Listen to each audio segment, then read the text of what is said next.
Jason. And this is the Perfectly Screwed podcast.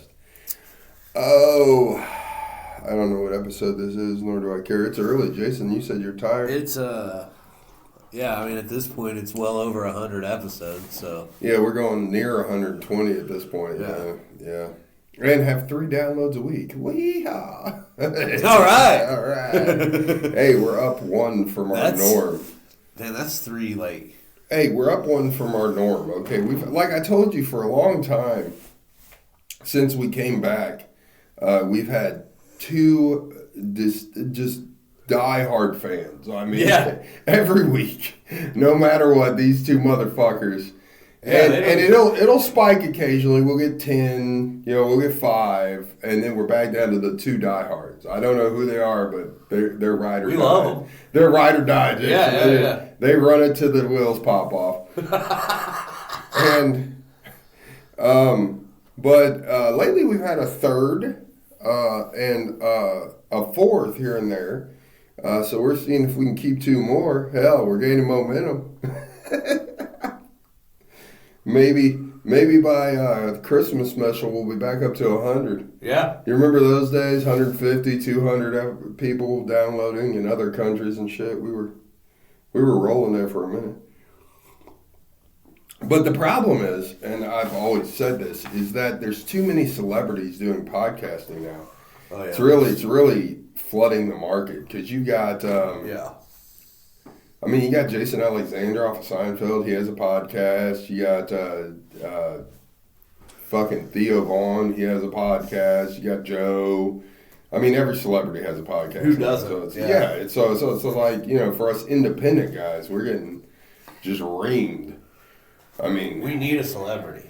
Well, the problem is they can get celebrities on for free. We cannot. Yeah. Could I ask Denzel Washington to come to Marion? I need you to hit the lottery or find a job where you make more money, Brian. Yeah, I'm saying. I'm slacking.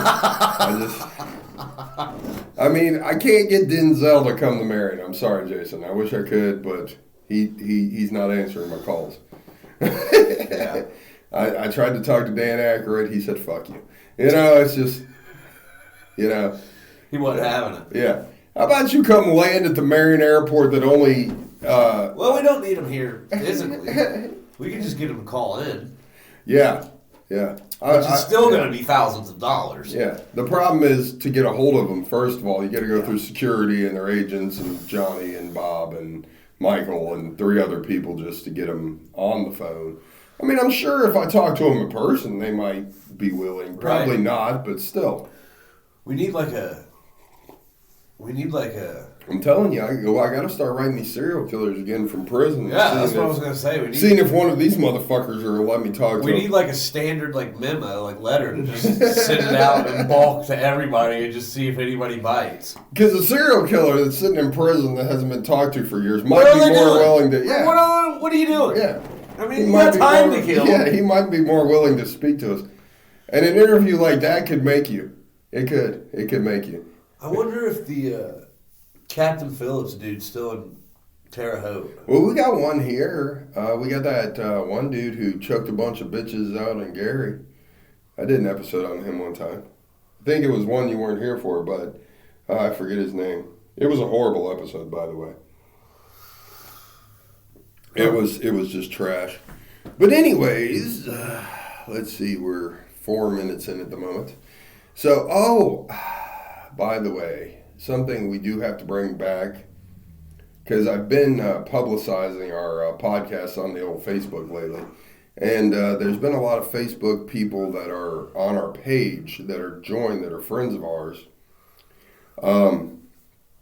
that have expressed an interest in the drinking game.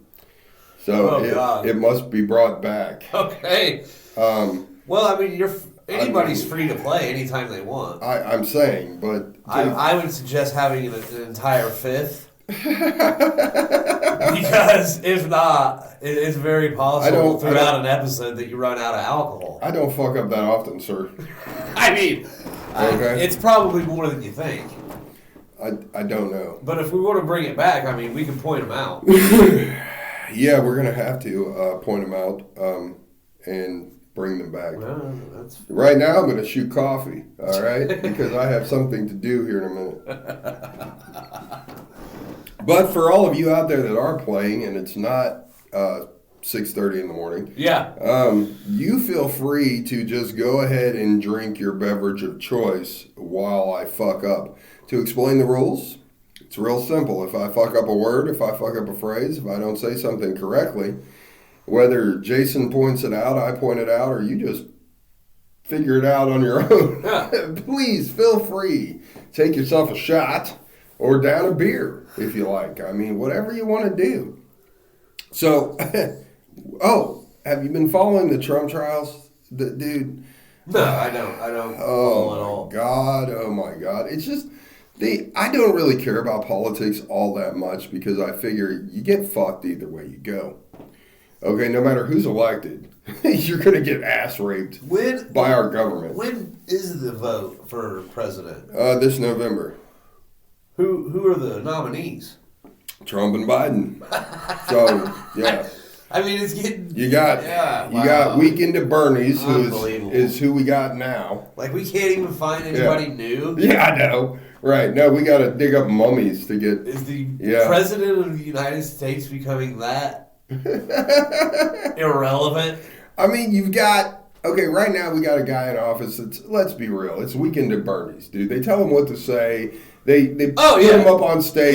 He shuffles up there. He doesn't even know where he is. Yeah. He's over here talking about things that don't even make sense, talking to people that aren't there. I mean... What an underrated movie. Yeah. If anybody out there listening has not seen Weekend at Bernie's... Stupid. Please watch it. It's fucking dumb. Don't watch it. It is dumb. Don't watch it. Don't listen to Jason. It's absolutely dumb. Don't save yourself. I'm telling you, it's one of the classically funny movies of all time. Save yourself an hour and a half. It is hysterical. You save yourself an hour and a half of your life. He has Bernie's arm tied to that string, and he's playing cards on the deck. The whole premise doesn't make sense. The dude would have started smelling after day hilarious. 2. It's hilarious. They would have known Bernie was dead. Well... He would have started rotting. It's a movie, Brian. Oh, it's a horrible movie. Anyways. Horribly great. Horribly disturbed. Anyways, back to the point. Let's dig up a corpse and fucking make his arm move with string. And people will believe he's alive. When he falls out of the back of the boat, he's hitting the buoys. Man overboard! Oh my God, no. Jesus, it's worst. It's one of the worst 80s movies ever written. No, dude. It's horrible. I love it. I could watch it every day. I bet you could. I could. It's great. Maybe if I was high or drunk. I mean, but sober, no. I'm going, what the fuck? What the fuck's going on? But anyways, back to Trump and his trial. They had to clear the courtroom the other day because of a defense witness for Trump. I guess they had a defense witness up there, and I don't remember his fucking name because I'm not following it that closely, but he's disputing, obviously, what Trump's old attorney Cohen is saying about him. So he's up there for Trump. He's a defense witness. And every time the judge sustained a motion, and said, do not answer, this motherfucker just answered anyways. And then he started rolling his eyes at the judge. Nice. And the judge would say sustain. He'd be like, geez, Your Honor, God, can't they hear anything? So the judge finally cleared the jury out. And he said, look, man. And he told him this while the press was there. He said, look, when I give a ruling, you don't say geez, you don't say Jesus, you don't roll your eyes, you don't make comments. You just shut up. He said, don't answer the question. He said, just be quiet, right? Yeah. So this guy starts staring down the judge, giving him dirty looks and shit. The judge goes, are you staring me down? Give me dirty looks. He said, that's it. Everybody out of the courtroom but you. And he cleared the courtroom of the press and everything. I guess gave him a reaming. Wow. And then he brought everybody back in. Dude was just looking at the floor. Wouldn't even say hardly anything. Yeah. Yeah. Well, I mean, when you threaten to... When you piss off judges. When you threaten to take them up to the 5th floor. Yeah. Look, bud. It's like the time I got arrested when I was 21, got arrested over in Tippecanoe County. Yeah. Public intox. I've been up in Tippecanoe jail once. And I mean, I was in there for 12 hours. I figured I was passed out for 10 when they brought this other young gentleman in. He was quite inebriated. Quite inebriated. Dude, he was going nuts. He kept hitting the button and saying, "You can't do this to us. You can't do this to us. We're not animals. We don't deserve this, blah, blah, blah." Well, I'll never forget it, dude. I'll never forget it. Because the next thing you know, the door opens. And that jailer looked at that kid and he says, "You hit that button one more time. And I'm going to take you up to the 5th floor and I'm going to give you fucking something to cry about." And dude, just like you said, that kid fucking put his back against the wall, slid down, put his head between his knees and didn't say another word. So I figured Jamal and Jerome were up on the 5th floor, you know what I mean? Like, so I can imagine that's probably what the judge told this gentleman. Yeah. Do this again, buddy. Yeah. And see what happens. Yes. I'm going to give you something to Jesus about. Yeah, we got 60 days in fucking solitary for contempt. How about that, Bubba boy? Right. Keep playing. Right. But anyways, we're not talking about any of this today. We're actually going to discuss something that we've talked about for a while. We've mentioned it on a few episodes, and we might even talked a little bit about it here and there, but we haven't done a whole episode on it, and it might be 2 episodes because it's extensive on both sides. But today we're going to be talking about Amityville and the Defeo murders. So it not only hits on our true crime aspect that we do, it also hits on kind of the paranormal side because there's 2 sides to this. It starts off with Defeo and then goes into what happened with the Lutz family later on. So should we start with the Defeo murders to go back? Yeah. Since that happened first in 1974? Yep. Okay, so the Defeo murders... if anybody doesn't know, you've been sleeping under a rock since the 70s because clearly this is a very, very highly plausible. Take a drink. Take a drink. There we go. I fucked up already. I have no idea what Brian was about to say, and there's a perfect example of what we're talking about when Brian stumbles over a word. That wasn't even stumbling over a word. I have no idea what he was trying to say. He just literally said palpable. I was going to say publicized. Oh, okay. But so he had the wrong vowel and everything. It didn't even come out public. Nothing. No, I thought maybe you were going for palpable.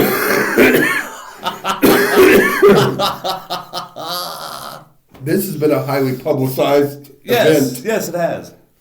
So,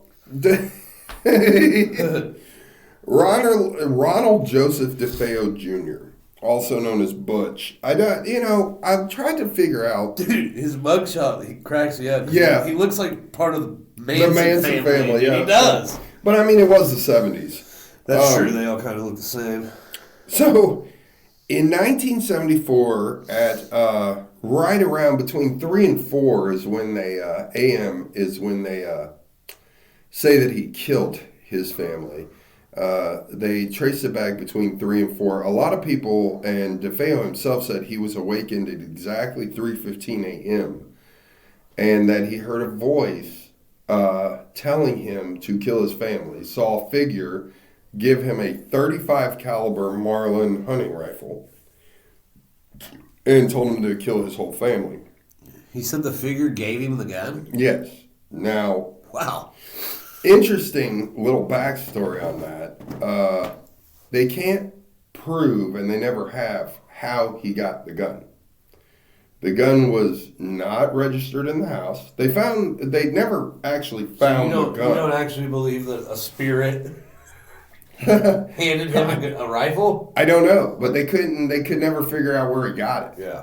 Yeah. He's the one that said it was a .35 caliber Marlin, and they know from the gun case that they did find that it was a .35 caliber Marlin hunting rifle. But they never actually found the gun. He threw it in the lake behind the house, and even though they drugged the lake, they never found the weapon. Oh, wow. Ever. But they do know it was a .35 caliber hunting rifle. And while we're discussing the gun, have you ever been deer hunting with a .35 caliber rifle or any kind of rifle, deer rifle? No. Okay, no, I have not. They're not quiet. Yeah, I wouldn't imagine. Let's just put it that way. They're quieter than, say, a .22 pistol, because .22s are very, very loud. But .35 caliber rifle is still, I mean, if you're out in the woods or even driving by the woods on the road and you hear somebody shoot a rifle, you can hear it from miles. Sure. Right. Like, I've been driving down the road many times. I've heard the rifles go off during deer season, yes. Correct, right. So you can hear this gun for miles. Now, he shot 8 people. He killed both his parents. He killed his younger siblings and his older sister. Well, it was younger than him, but still, she was older than the other ones. She was 18. The other ones were little kids. 8? And then he killed 8 people. Wow.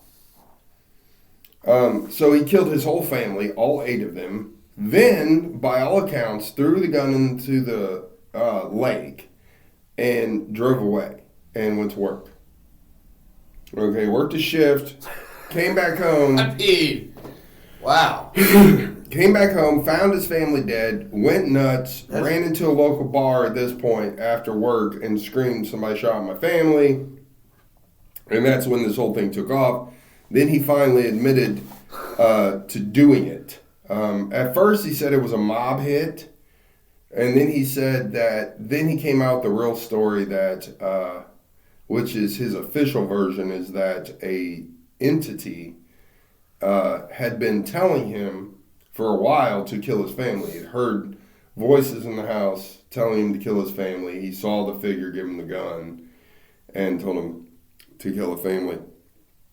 Now, that's the facts. Okay, of what happened in the case. I mean, I can't honestly sit here and tell you what I would do after I killed 8 people. Other than I'm pretty sure I'm not going to work. This man was dedicated to his job. Okay, wait. Not 8 people. He killed 6. I'm sorry, 6 people. Okay. 2 brothers, 2 sisters, his father and his mother. So 6 people. Okay. Still. 6 people, 8 shots. Doesn't seem like work 8 is shots, the place to go afterwards. his mother and father got 2 each. 8 shots. 8 shots, 6 people. Now, here's the weird things that surround this case. I don't know much about rifles, but I'm guessing 1 shot's pretty much going to blow a big ass hole in you, right? Well, yeah, .35 caliber, I would assume. Yeah. But here's the odd things that surround this case, and some of the odd things. If it was just another murder, it wouldn't be that big a deal. He'd just be another mass murderer. We'd be talking about him maybe on an episode or 2, and that would be it. But here's the odd part. Now, this is at 112 Ocean Avenue in the middle of a city. So if you look at this house, it's a big house, but there are people literally right next door to you. I mean, we're not talking about out in the country, miles from anybody. No. Yeah. There's houses on each side of this house. Like, you're in a very residential, up-and-coming, very affluent neighborhood. You like that, didn't you? I got affluent now without fucking up. Thank you. Mm-hmm. Yeah, but I haven't been drinking, so... yeah. Helps. Yeah, it does. It's a very affluent neighborhood. So, you would assume that if you shot 6 people, 8 bullets, shot a .35 caliber hunting rifle 8 times at 3 o'clock in the morning, dead silent in the town, somebody might notice. Yeah, I mean, I could see the first couple shots going unnoticed. You know, people are sleeping, but you would think that they would be, woke up. Right. Well, you would also think the people in the rooms right next to the room you're shooting people would also wake up. Yeah. by all accounts, Although that doesn't necessarily mean they could get away. true, but by all accounts, nobody in the house ever was awakened by any of the shots. He shot his mother and... Shot them all while they were asleep. Yes, but Really? he shot his mother and father first. Another interesting thing, none of the bodies... 4 shots. Well, they know none of the bodies were moved. They can tell that from the trajectory of the bullets, where the bullet ended up, where the blood stains are, that none of the bodies were moved. All of the family was sleeping on their stomachs. All laying on their stomachs, all shot in the back. Huh. Now, he shot his mother and father first. His siblings were right across the hallway, like literally 3 to 4 feet from where he's shooting his parents. Oh. None of them were awakened or moved out of their bed. They never got out of their bed. They never ran, nothing. Then he goes in there and shoots his 2 brothers and younger sister. Again, nobody's awakened by this in the house. Now, his sister, given his older sister, her room was upstairs, so she was on a different floor in the attic. So it's possible, although again highly unlikely with a .35 caliber hunting rifle, that you wouldn't hear the shots on the next floor. But the siblings would have definitely heard him shooting his parents. Okay, but they did not move out of their beds. By all accounts from the police, they were still asleep in their beds when he shot them. Now, even if you didn't hear the 2 shots from the parents, he shoots his brother. There's 3 other people sleeping in the same room. Now, you're in the same room as you just shoot your brother. There's 2 little kids right next to him, did not wake him at all. How does this gun work? I mean, It's a bolt action, so it's 1 shot at a time. That's the other thing. He had to take time to basically pump, put another cartridge in. So you would have plenty of time to get up. Oh, so we're not talking about multiple cartridges like No. We're not talking about a fully automatic rifle or anything like that. This .35 caliber is a bolt action rifle, so you had to open and like re-slot every cartridge every fucking time. So you not only is he shooting these people, it takes a little time to click, put another round in, aim, boom. Click, aim, boom. Yeah, it's odd. So, yeah, it's very odd that nobody was awakened by this. Not only was nobody in the house awakened, none of the neighbors heard any gunshots at all. And he shot 8 times. I mean, like you said, maybe the first one wouldn't wake you up. But by shot number 3 or 4, you think you might have noticed firecrackers going off in the house next door. Yeah. Right. None of the neighbors were awakened. Nobody heard anything. There was a dog that they had chained outside. The dog didn't even bark. No, that's eerie, honestly. Yeah. Nobody heard anything. I guess that brings into question the entity. Yeah, exactly. That brings into question, well, a lot of shit, actually, because how can you... Why is nobody hearing this? Why is nobody moving? Why is everybody sleeping face down? Like, I find that as odd as anything, you know? Mm-hmm. Yeah, people don't sleep the same way. Like, people sleep on their side, on their back, on their stomach. But these people are all sleeping on their stomachs. None of them waking up. But that seems weird. Okay, so this is some other weird shit. All 6 victims were found face down in their beds with absolutely no sign of struggle. And this comes from the police report. The police concluded that the rifle had not been fitted with any kind of sound suppressor and found no evidence during autopsy of any sedative being administered to the family. So there were no drugs in their system, except for alcohol they found in the father's system slightly, but, 74, come on. They know that Defeo had a volatile relationship with his father, but they say that the motive for killing still remains unclear. The other thing, Defeo could not really remember how he killed any of them. He gave so many different accounts of when he killed him, how he killed him. The police had to fill him in on who was killed first. He said he killed his siblings first. That wasn't true. He killed his parents first. And then he said, no, I killed my mom first and then killed my siblings. He was just scatterbrained completely across the board on how he did it. So he said originally he had no memory of even doing it. That he was not the one holding the gun. That he felt that something told him and then controlled him to make him do the things he did. Wow, I mean, it seems crazy. And then he also later claimed that his sister Dawn killed their father and their mother. And then he said his mother killed all of his siblings. He said he took the blame because he was afraid to say anything negative about his father and mother and his older sister. But again, none of the evidence coincides with this. None of it backs up his stories that his sister ever got out of bed. Like I said, they were all asleep in the exact same position, all laying on their fronts. Which is another odd thing because for one person to be laying on their stomach, okay.